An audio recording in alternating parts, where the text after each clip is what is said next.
to Telford 2019. I hope you had a good journey here and the start of our conference, which I'm sure is going to be really productive over the next few days. It's my pleasure to welcome you and also the Secretary of State, Damian Hinds, to speak to us this afternoon. Damien was appointed Secretary of State for Education in January 2018. He served as a Conservative MP for East Hampshire since May 2010. I hope this is right.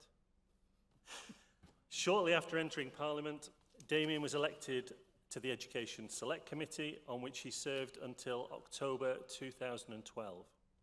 Previously, he chaired the All-Party Parliamentary Group on Social Mobility.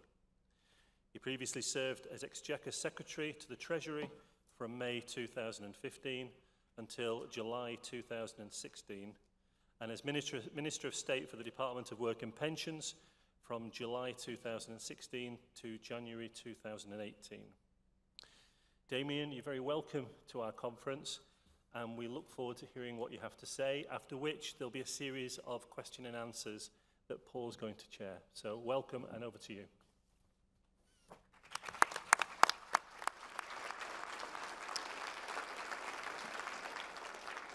Well, thank you, Andy, and thank you very much for welcoming me back and the welcome to Telford. It's great to be here and to be able to see and feel so much ability crammed under one roof, so much expertise, experience, and passion. And I see those qualities again and again when I visit schools up and down our country. Getting out and about into classrooms is actually the very best bit of my job, because I get to not only meet so many great children, but get to meet so many teachers and leaders. And I get a chance to see the fantastic teaching and learning that is your experience every day. Earlier today, I had the opportunity to make my 92nd visit in this job. And over time, I've had a chance to meet hundreds of head teachers. And I find one common trait in them, time after time, in them and in every school I visit, and that is ambition. And by ambition, I don't mean a selfish, inward ambition. Believe me, I'm a politician and I know what those look like. Rather, in this profession, I'm talking about an outward ambition, an altruistic ambition. An ambition that everyone, no matter who they are, no matter where they're from, can reach their very full potential. Today, I want to tell you that your ambition is also my ambition. World-class schools, giving every child the best possible start in life, led by brilliant, motivated teachers and leaders who are empowered to do what they do best: teach. Now, to get there, we will have to continue to tackle the pressures that I know schools are facing. And I've been opening in acknowledging these. I'm also committed to working with you to relieve them. Let me start with funding.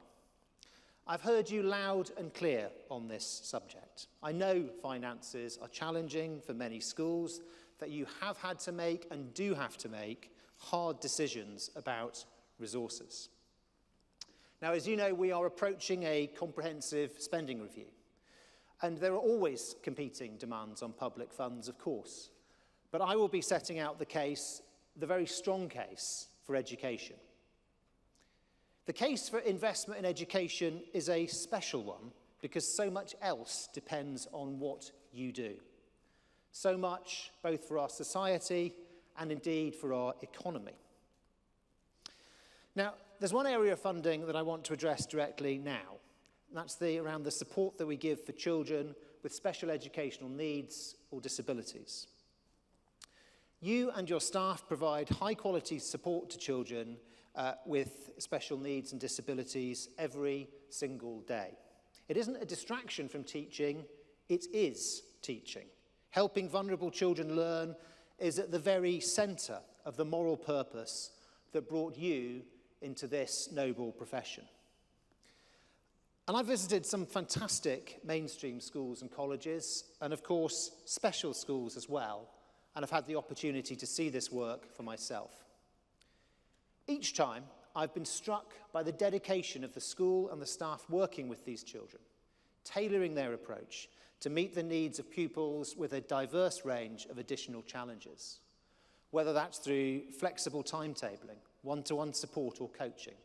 The commitment is unwavering and the ambition for these children uncompromised. So thank you. And in particular, thank you to those SENCOs who provide so much valued expertise to other staff and families, and to the head teachers who've created the environment to enable these pupils to flourish. I know there are challenges, as your report last year made clear, and I know the challenges are in many ways increasing. The number of school-aged children with a statement or an education, health and care plan rose by more than 13,000 between 2017 and 2018. And we've seen a steady increase in the number of those children being educated outside of mainstream schools.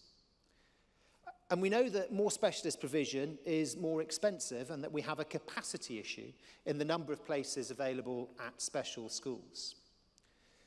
Supporting these children in mainstream schools where it's possible and where it is right for the child is the right thing to do, as is increasing the amount of personalised support available in all settings to help them to achieve great outcomes. But it also creates budgetary pressures. And it's because of the pressures on local authorities' high needs budgets that last December I announced an extra £250 million of high needs funding.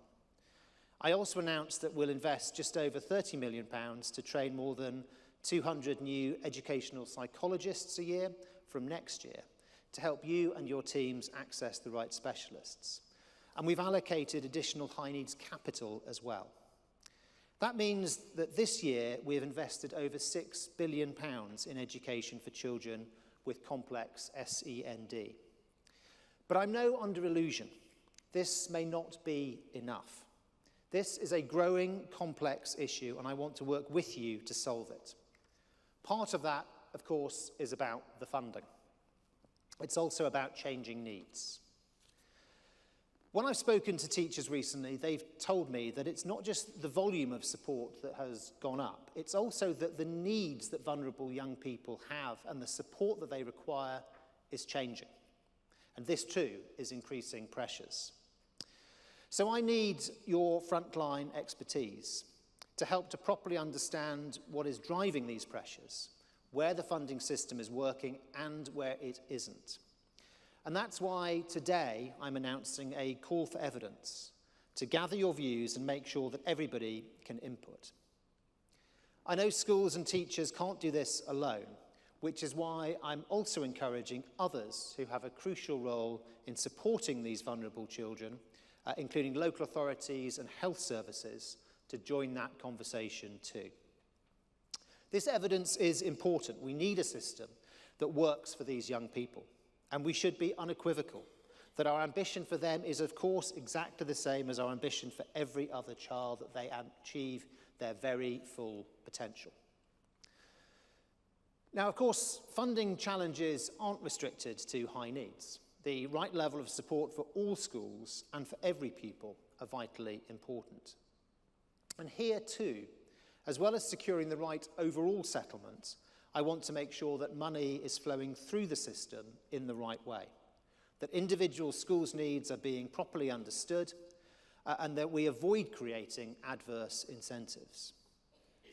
The national funding formula has taken an important step forward in addressing some anomalies in funding between different areas, and we need to complete the job on this.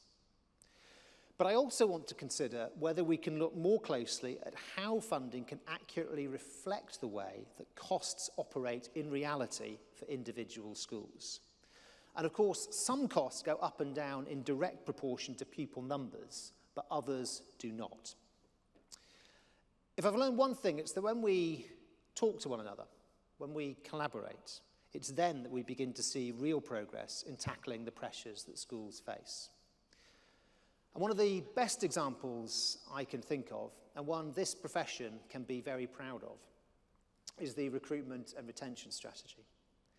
It has been a huge endeavour and has involved teaching unions, leaders and teachers all coming together to work out how we boost the profession and develop a more supportive culture in schools. And I particularly want to thank the NAHT for their constructive engagement on the strategy. We all want the teaching profession to be one that attracts the very best people and offers them a sustainable, satisfying career. And yet, as you know, too many teachers are leaving this profession. I know many of you will cover for gaps in your teams, that you've lost teachers, talented and valued members of your team. A key feature of the strategy is the new early career framework, perhaps the most significant reform of the profession since teaching became a graduate-only profession. It will provide much more structured support for teachers at the start of their career, when they're most at risk of dropping out. By the time the new framework is fully in place, we'll fund additional support and training for new teachers of £130 million a year. But of course, a recruitment and retention strategy isn't only about new teachers. It also commits to supporting teachers throughout their careers. And I want all those who are called to this vocation to enjoy the same kind of clear career pathways as other leading professionals like doctors or lawyers. And to do this, we'll offer more coherent pathways for all teachers, from reformed ITT content to the development of specialist NPQs that support those teachers who don't necessarily want to go into leadership, but who still want to develop, to specialise and to progress. There are other barriers to recruitment and retention too. Last year, I told you I had an urgent task to look at how we can work together to address these barriers, and top of that list is workload. We know that teachers and school leaders work simply far longer hours than they should have to. And this is one of the main reasons that people give for leaving the profession or for not wanting to move further into leadership roles. But we also know that, alas, there is no silver bullet, and that workload and the pressure you can sometimes feel come from different sources. It can come from specific requirements generated within schools and, of course, from the government. But it can also come indirectly through the accountability system. Now, primary school standardised testing in different forms is common across the world. Here in England, it can help inform parents, and of course it helps inform Ofsted. And clearly the progress that pupils make at secondary school and the qualifications they achieve when they're there are really important to their futures. But I am clear that data alone do not and cannot tell the full rounded story of a school. I do know that today the fear of the consequences of a single set of bad results can manifest itself in unintended consequences. Excessive pressures on head teachers and leaders. And last year I promised we'd consult with you on this and how we could make the system better. And today I'm confirming that after a very strong response to our recent consultation on identifying schools for support, confirming that the floor and coasting standards will be dropped. And this is in line with one of the key recommendations from NAHT's Commission on Accountability. It means you don't have to worry that one set of results could set off a series of unwelcome consequences. From September this year, we will no longer publish these standards nor use them for any purpose. Instead, we will use a single, transparent trigger for an offer of support, and that is Ofsted requires improvement, to make sure it is totally clear when leaders will be offered support. And while leaders of RI schools will retain responsibility for their own improvement, we will be proactive in offering support to leadership teams who do want it. So from next year, all RI schools not currently benefiting from this year's package of support will be offered funded support from an expert leader to give them bespoke guidance. A more intensive package of assistance will be available for schools with 2 consecutive requires improvement judgments to help them improve in a sustained and sustainable way. But again, I want to stress it is an offer, not an enforced intervention. I also want to consider what more we could do to address workload issues for school leaders in particular. And we'll continue to work with you in the coming months on the pressures you face on a daily basis and come up with a plan to reduce these. Tackling workload is one of the ways we can build a supportive culture in our schools. And I know from our workload reduction toolkit that head teachers and principals are already doing some fantastic proactive work in this area. Schools like Kensington Primary in Newham, who focused on the work-life balance of their staff as part of their whole school ethos and culture. We've published a video about their approach as part of the workload toolkit. The tools have been downloaded collectively more than 135,000 times now, and I would urge any of you who have not yet had a look to do so. Last summer, when we asked school leaders whether they'd begun to take action on evaluating and reducing unnecessary staff workload, 96% said they had, which is tremendous. I've already spoken about some of the particular needs of children with special educational needs or disabilities. But health and well-being is, of course, vital for all children, and schools have a particularly important role to play in this respect. I want all children to leave school prepared for life in a modern, diverse Britain. Part of the way to make sure they are is to learn about respect for each other and that no one is more important than anyone else right from the earliest age. You're never too young to learn compassion, understanding, and kindness. And we've just made the biggest change to health education in 20 years. And from 2020, all primary schools will be required to teach children about relationships as well.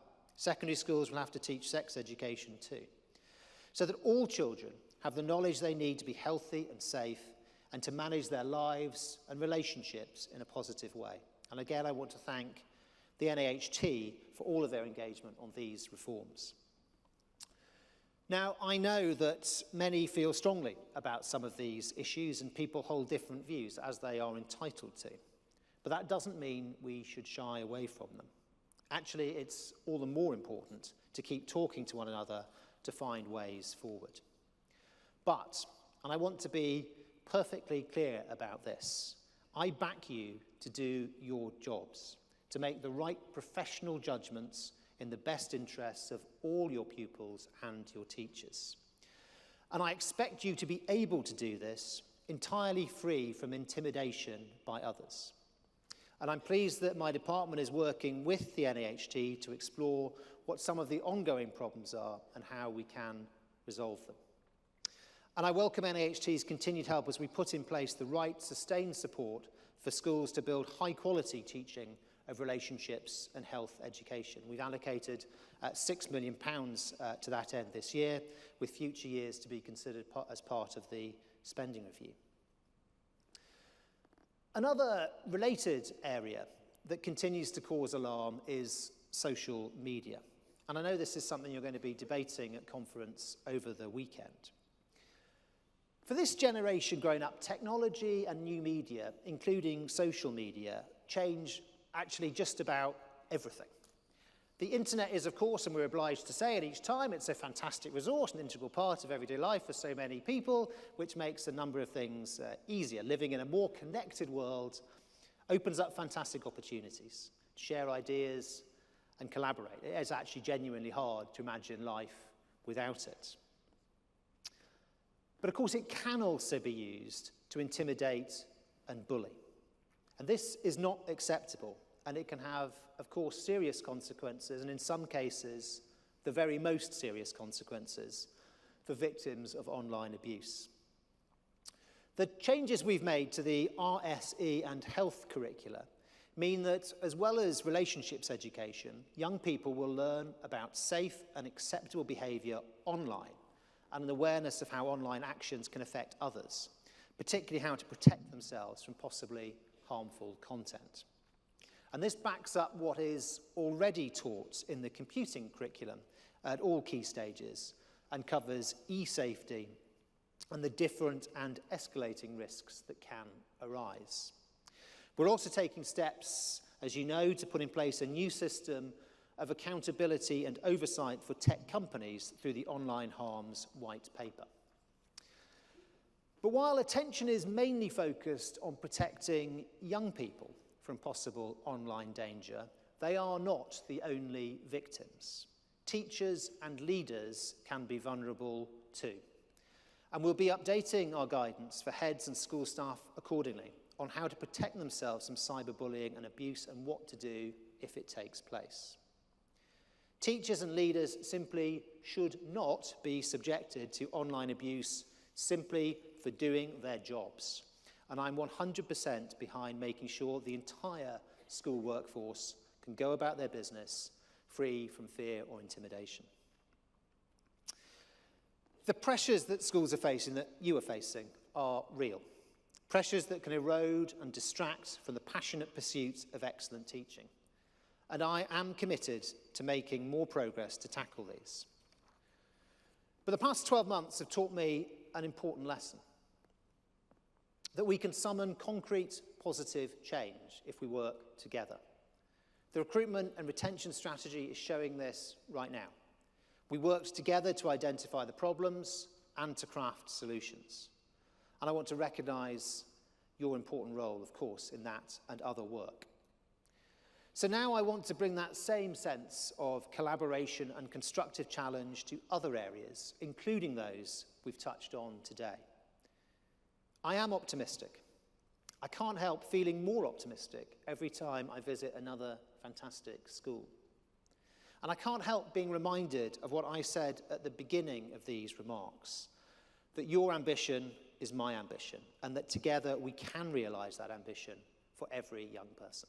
Thank you.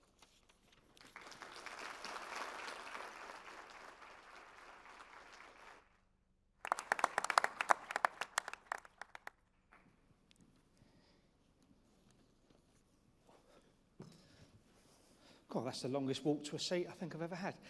Damien, thank you very much for being with us today. And I know you've spent some time already meeting some conference delegates and talking privately about some of these issues. And I think we can all be reassured that your address has really gone through the list of concerns that we have. So as well as your ambition being our ambition too, going through the concerns over funding, particularly around higher needs funding, career progression, workload, accountability, and all the issues that we have there is very encouraging. And in particular, the statements around the teaching of relationship and sex education and the support through your letter that you've brought. But no doubt you would expect us to push you a little bit harder on some of these issues. So we've got some questions from the floor that we're going to take. Now, we had so many suggestions of questions that have come in. We've grouped questions into almost the same as motions that have been grouped together. So I'm going to take questions in a couple of batches of 3, if that's okay. And we're going to start on school funding, as you would expect. And I think that question is being asked by Keith Wright. Keith, have we got you around? Good afternoon, Secretary of State, and welcome to our conference. I'm Keith Wright from the North Yorkshire region. Your acknowledgement that school budgets are stretched is very welcome. Given this, are you prepared to go toe-to-toe with the Chancellor to secure more money for schools in the comprehensive spending review? Thank you, Keith.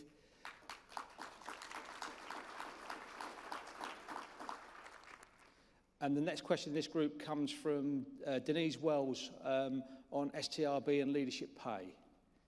Denise? Yeah, it's okay. Sorry about that. Denise Wells from Derbyshire. Last year, you went against the advice of your own pay review body by making lower pay awards for both teachers on the upper pay scale and school leaders. What is the point of having the school teachers review body if you're going to constrain their remit and ignore their findings?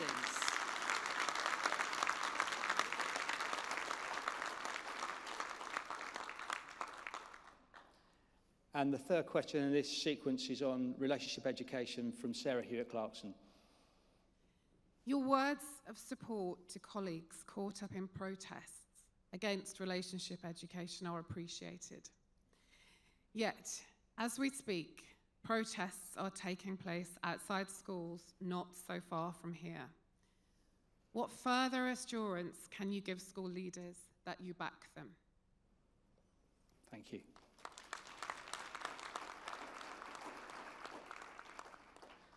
So funding, pay, and relationship education. Yes. Well, thank you. I mean, Keith and Denise, I mean, which those questions are related in a sense. Of course I recognise that funding, resourcing is central to everything we do. And the reason I suppose the two questions are particularly connected is because the biggest line item, the biggest cost in the system is of course people. It's a people business. And as I said in my remarks, it is going to be there's always tough negotiations in a spending review. There are always competing demands, but I think that we have a particularly strong case. Education has a particularly special role because so much else depends on it. Everything from productivity, which underpins real wages and people being able to be paid a bit more each year, to social mobility, to social cohesion. So, as I say, it is a special case, and I will be making it strongly. And of course, part of that, to Denise's question, is making sure that we are able to pay competitively to be able to attract and retain the people in education. To answer your specific question about the STRB recommendation last year, I took the view that it was essential that we didn't put more financial pressure onto schools. It was the end of the 1% public sector pay restraint, and I thought it was necessary to be able to fund with what we call the teachers' pay grant, the £508 million over 2 years. But look, I'm not saying that's an easy answer or it's one that's going to land well with everybody here. But that was the reality that we faced at the time. And as I say, we funded it with that additional money. And look, finally, on the question about people protesting outside schools, no child should have to walk past a protest to go to school. And no teacher should have to walk past a protest to go to school. Yes, look, it's right that there is dialogue. We want schools to consult with parents, and actually that's what schools do. But ultimately, there's no veto over what is taught in school. That is head teachers' domain. But as I say, I call on people to not be protesting, talking by all means, but not protesting, because it's not good for those children and it's not good for your fellow professionals. Thank you. I think I'm going to push you a little bit further on one issue, and I hope that conference will forgive me for not pushing on the obvious of school funding and pay, because those issues, the arguments are well known and well made, and all I can do is encourage you to work very hard with the Chancellor to get a settlement that we really need, at least for the next 3 years, to take us forward, and one that delivers the right pay and value for our members and school leaders. But what I'd like to kind of just draw our attention to is your call for evidence for high needs. And looking at that, everybody in this room will be able to bring value to that discussion and bring to that kind of stories of the devastation effect and the lack of access to support that's needed. But sometimes with a call for evidence or conversation, we end up in a conversation about redistributing money that's already there. What reassurance can you give us that the consultation will bring new funding to the party and that we can fund things much better going forward?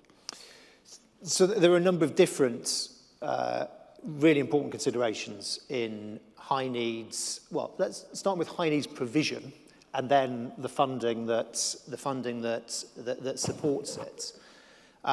There is a question about there's been increasing incidence of children with education, health and care plans, increasing number of children going to special school.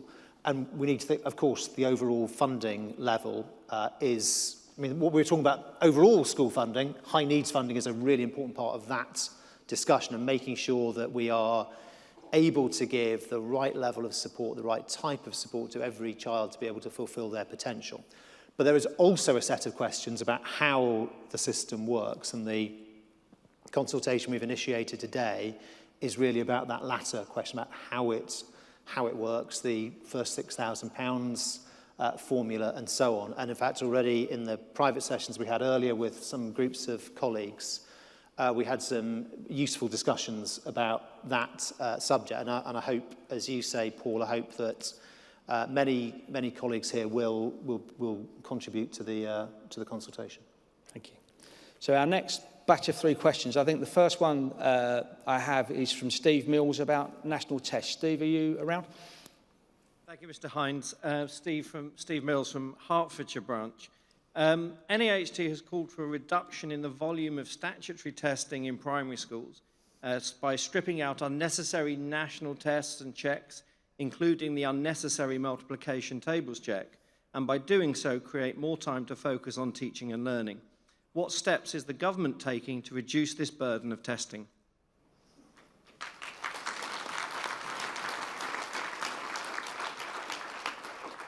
And linked to that, we have a question on accountability, and Simon Kidwell is going to ask this. Good afternoon, Secretary of State. I'm Simon Kidwell from Cheshire Branch.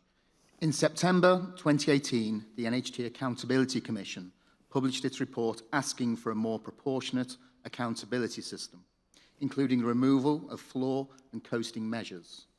We welcome today's confirmation that floor and coasting will be removed, but can you confirm what further steps government will take to build an accountability system that improves the education for all children, including the 60,000 children who are home educated, promotes ethical collaboration between schools, and supports school leaders working in the most challenging communities? Thank you, Simon. And Helen Longworth-Howarth is going to ask a question on workload. Helen? Yeah. Hi. Hello. I'm Helen Longton-Howarth from Brighton. Far too many teachers and leaders are leaving the profession prematurely due to long working hours and poor work-life balance. From September, it's likely that head teachers will be held to account by Ofsted for the action they've taken to reduce teacher workload. Yet the pressure to reduce teacher workload can easily increase the workload of school leaders. School leaders are already working, on average, the longest hours of all school staff. What will your government do to reduce the workload of school leaders?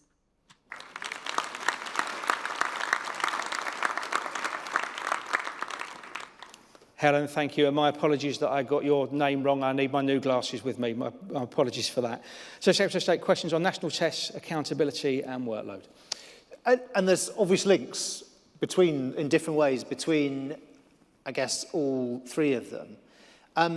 First of all, to Steve's question about, I don't know, I can't see Steve now. Wherever, there's Steve. To Steve's question about testing. Look, I understand what you're saying. We want to be spending time and energy and effort on teaching, on doing the very best for these children. There is also a role for testing, for standardised testing, and for making sure that as a society, I guess, we can have confidence that everywhere, wherever a child is growing up, they are getting the support that they need to reach their potential. But there's a question of balance. It's quite right. In bringing in the reception baseline assessment, of course, that does involve phasing out key stage 1 assessments, and that overall should be a net reduction in work for teachers. To come on to Simon's question about accountability. I mean, look, as I was saying in my speech, I think, not a single set of results should not determine kind of, the trajectory or sometimes just the existence of someone's career. I mean, that's just a bad way of, it's not a good way of management. We don't want the sort of football manager approach to careers in this profession. Data has a role, but it has a role alongside other considerations, and some of those considerations you can only make the judgments by going and seeing, and that's what Ofsted does. It goes and sees and can take a rounded view, which includes looking at results, but also other things going on in school. And so I think it is right that we are reducing floor and coasting measures. I mean, you also mentioned, Steve, specifically making sure that teachers and schools' efforts are recognised, whatever type of area they're from, particularly we're working with the most challenging children. I mean, if I think about secondary measurement, no performance measure is perfect, right? But I do think that progress measures are much better than threshold measures. So progress 8, it can be a bit difficult to understand, I grant you that, but it is a better measure than 5+, C+, and does recognise the improvement, the progress of all groups of children, not just those who can make it across that line. And you also mentioned, in passing, home education. As you know, we've got a consultation out on a register of children not in school, which is a wider question than just children who are home educated, but includes those home educated children. And finally, to Helen's question about workload. I mean, you mentioned Helen, who I've also lost. There she is. You mentioned that heads, leaders are working the longest hours of anybody in the education system. Look, the whole education system is working too many hours. Teachers are working too many hours, and heads and leaders working even more hours than that, working even more too long hours. And I said when I started this job, this was my number one priority, and it is still my number one priority. Of course, it turns out there aren't many kind of simple, off-the-shelf things you can pick to deal with it. But I do think that some of the workload that comes indirectly through what we've just been talking about, through the accountability system, is very relevant. And I hope that the move we're making on floor and coasting, I hope can be a part of that. But also more broadly, I've committed to saying in curriculum terms a period of stability, because there has been a lot of change in education in schools, and I hope that period of stability can make a difference as well. So when you signalled the consultation over floor and coasting standards last year, and I think we're delighted that you've confirmed the direction of travel today, that really demonstrates that despite some of the difficulties and to and fro we've had over issues like funding, we're still able to work very well together to find solutions to some of the issues that we jointly worry about. But some of the way we publish data or talk about success in the system can have unintended consequences. And do you agree that in terms of the way we publish data, we need to lessen the obsession with league tables, which I know you don't produce and publish, but others use your data to do so? Well, I think, look, at all levels, you have to be careful about how you use data. And as I was saying earlier, data has a role, has a really important role, but it shouldn't be taken in isolation. It's a rounded view of a school, and actually knowing that for your own child, different schools are just different. They have a different atmosphere, a different feeling, a different ethos, and different settings are right for different children. We will continue to have data, but in what we're doing on the floor and coasting, I mean, I'm making clear that data alone is not the answer. And can I just echo what you say, Paul, that yes, that many of these important things, and like the early career framework, that it's very important that we work together, and I'm very grateful again to you and the NAHT for that. So I'm going to abuse my position sitting in the chair at the moment. You might have thought that an education conference would be a Brexit-free zone, but I just want to pose one question to you, and it's not directly Brexit, but it's the political backdrop that we're in. So we're seeing the local authority election results come in overnight. I've not seen any news since about 7 o'clock this morning, but it was beginning to demonstrate that the electorate's trust in politics in general and all politicians of all political parties is on the wane and in some degree of crisis. And we'll never make progress unless that's repaired. What can politicians and politics in general do to begin to restore that damage so that we can make progress on the issues that you've outlined today? Yeah. Wow. Yeah. I think we're at a precarious point, actually. I mean, Paul, you are right that trust has been eroded. I've spent time out on the streets knocking on people's doors the last few weeks coming up to yesterday's elections, and in case you were in any doubt before you did that, you certainly weren't after you'd come away from their doorstep. And, you know, I've said a couple of times before, as politicians, we aren't elected just to have strong views and keep repeating them. We're elected to work together, to come together, to make agreements and make stuff happen. And on this, the big issue that you mentioned, people are very frustrated that we haven't done that yet, and we need to do so. The other thing that people get frustrated about is when it looks like that's the only thing that we are bothered about. In fact, this came up in one of the earlier discussion sessions. It frustrates us even more than it frustrates everybody else, us politicians, because quite often with the media, that's all you get asked about.